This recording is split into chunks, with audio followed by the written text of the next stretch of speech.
So while we're at it, let's make another video about injections. I'm doing my annual CD&T and BOCI boostering on my does.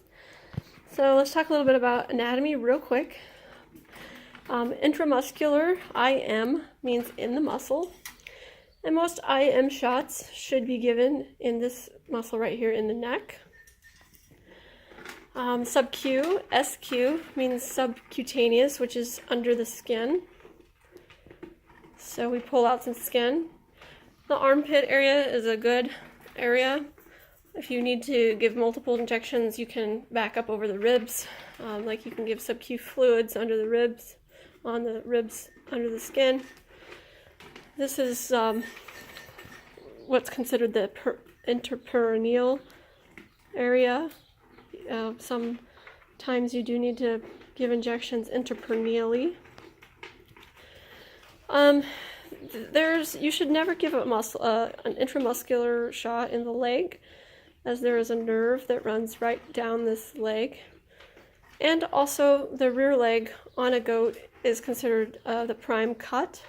So if we're talking about a meat goat, you don't want to damage the carcass there. So all shots, generally vaccines, vitamins, things like that, banamine, should be given subcutaneously on a goat.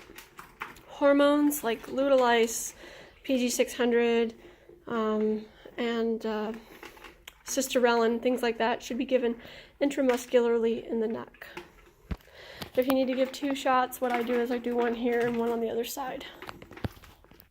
So I just clipped away a little bit of the hair in a patch here to see if we can see that a little bit better when I go ahead and give the injections.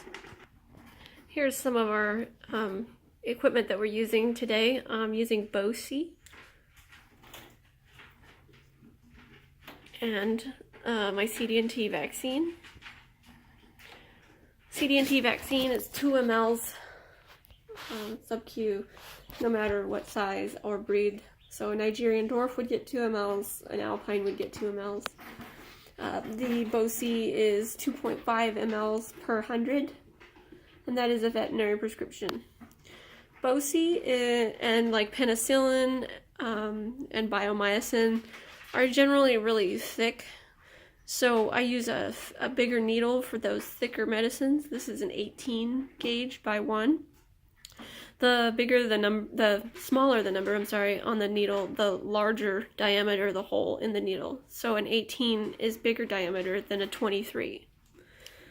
So for the CD&T, I'm going to go ahead and use a 20 by 1. 20 is a pretty standard size for like vaccines, thiamine, B complex, anything that's really liquid like that. The 20 by 1 is adequate. So now we're going to go ahead and give the injection sub-Q. You want to hold the bevel of your needle with the hole in the needle facing the goat. You want to come in tight and see, can you see it okay? So we're going to go at an upward motion under the skin. I'm going to pull the skin out, and I'm going to just put the needle right under. You should always pull back on your plunger to make sure no air is there. If you do get a big air bubble here, that means you've probably gone through the skin on the other side.